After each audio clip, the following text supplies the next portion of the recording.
Paano binabago ng climate change ang mundo? Alam mo ba na ang pagbabago ng klima ay hindi na lang banta, nangyayari na ito ngayon?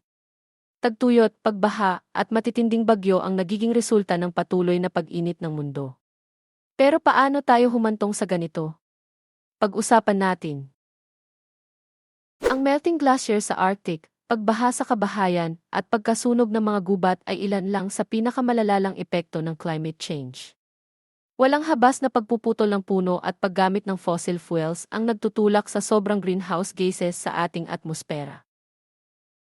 Lahat ng nilalang, tao, hayop o halaman ay dama ang epekto. Nababawasan ang tirahan ng mga polar bears, nasisira ang kabuhayan ng mga magsasaka, at nalalagay sa panganib ang kalusugan natin dahil sa polusyon at heatwaves. Kailangang mahinto ang paglala bago pa mahuli ang lahat. Hindi pa huli ang lahat? Simulan natin sa mga simpleng hakbang, magtanim ng puno, bawasan ang basura, at tangkilikin ang renewable energy.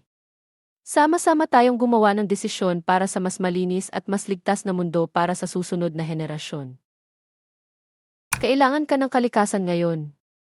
Magsimula ng pagbabago sa sarili at hikayatin ang iba na kumilos. Sama-sama nating buhayin ang ating tahanan, ang planetang Earth. Mahalaga ka sa paglikha ng mas magandang kinabukasan.